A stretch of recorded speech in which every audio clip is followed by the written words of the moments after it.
friends.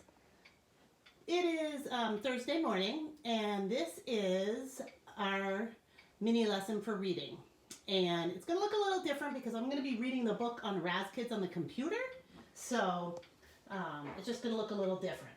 So our I can statement is, I can use what I already know to help me figure out the main idea of a book. So you have some knowledge about stuff, and it's what you already know to help you figure it out. So our book is called Salt Rocks. And what I already know about salt is that it can make food taste good, and that salt is found in the ocean, and that too much salt isn't good for you. So those are things that I already know. So I'm going to see if some of this is confirmed, that after I read, I can say, oh, I knew that, and this book just confirmed it. And I'm going to see what's new learning. So the name of the book is Salt Rocks. Salt Rocks. Here's our table of contents, and we know that our table of contents gives you the headings or the main idea of that section of the book. And these are a little funny, okay? So it says, take it with a grain of salt. Don't rub salt in a wound. Salt of the earth.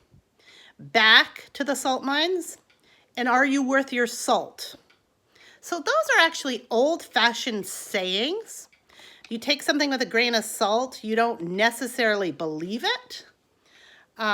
If you rub salt in a cut, it's going to hurt. So those are just some old sayings.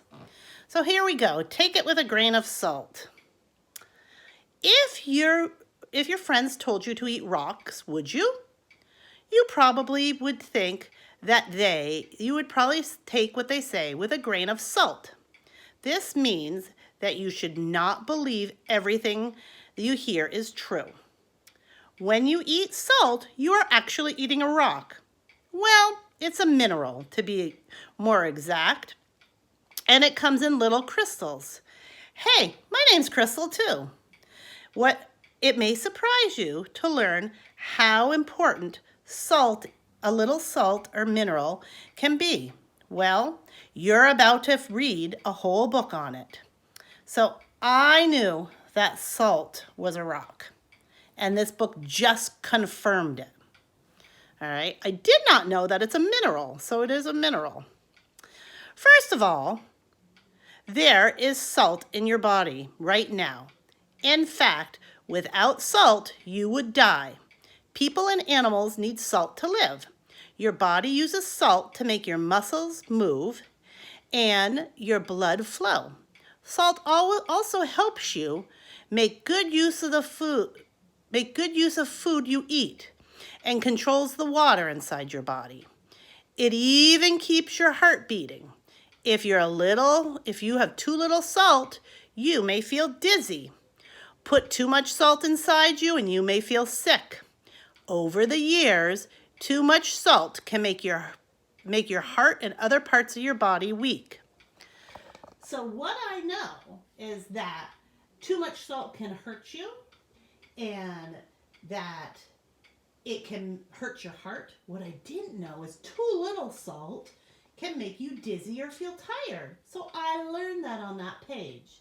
Thinking about what you learned on that page as I turn the pages.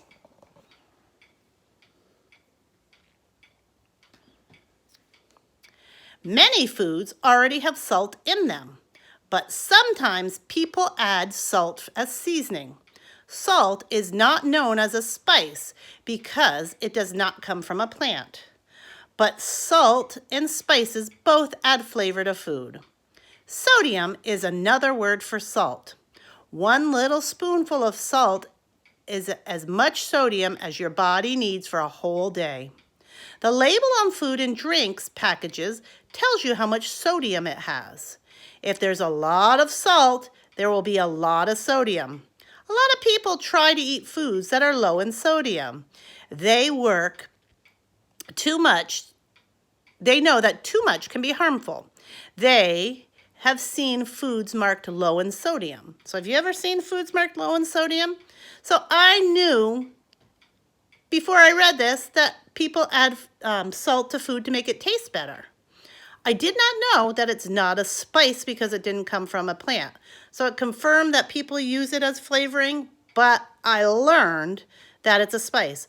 I also knew that sodium is another name for salt and that you can find it on the back of the packages, like your drinks or your food. So I learned that, and this book confirmed it.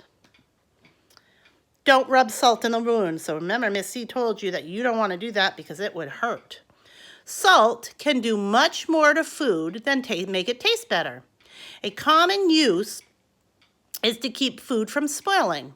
Long ago, there were no refrigerators or cans to keep food fresh. So people put salt on meat and soaked vegetables in salt water.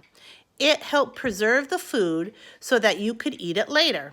But beware, salt is not a magic tool.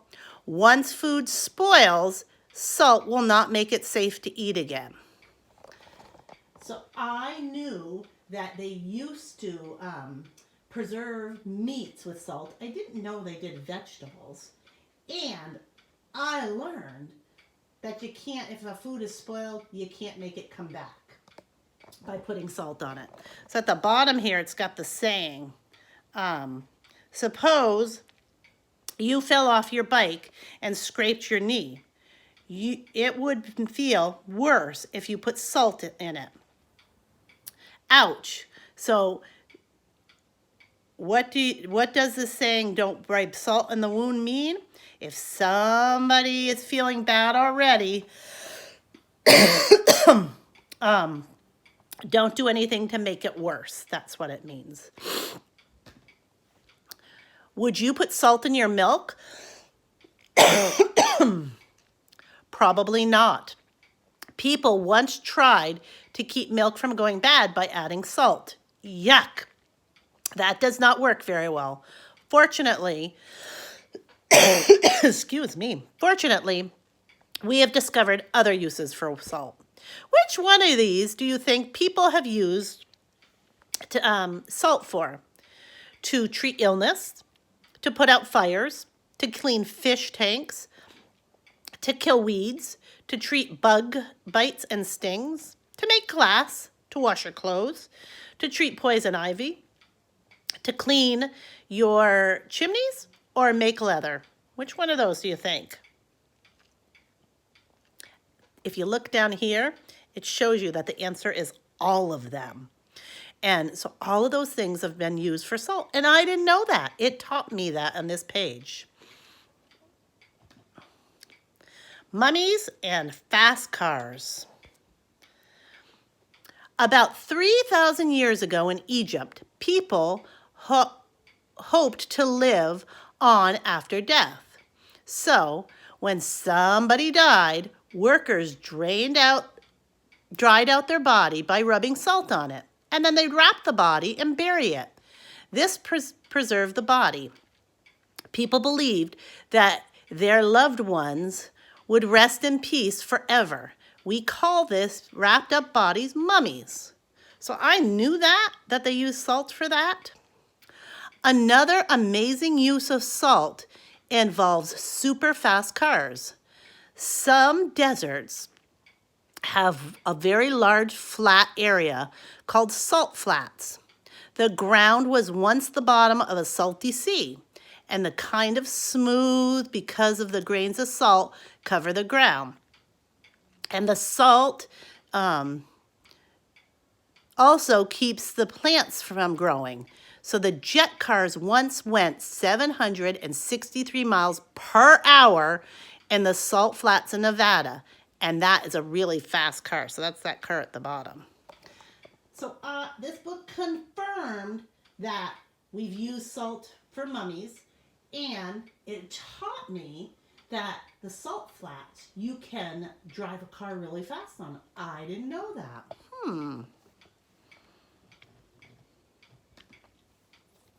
Salt of the earth. Salt is natural mineral called sodium chloride.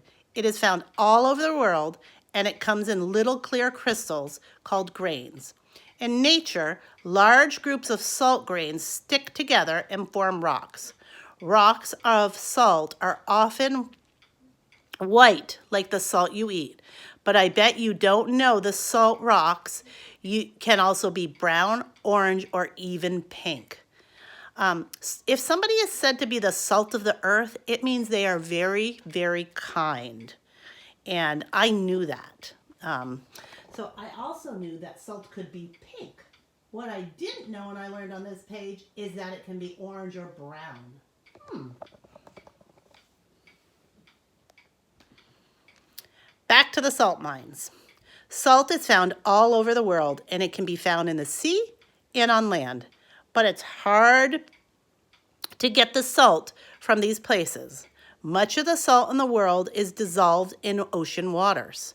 To get the salt out, people in the past heated large pots of water over fires. Others filled ponds with ocean water, and then the heat from the fire or the sun made the water evaporate, and the salt crystals were left behind.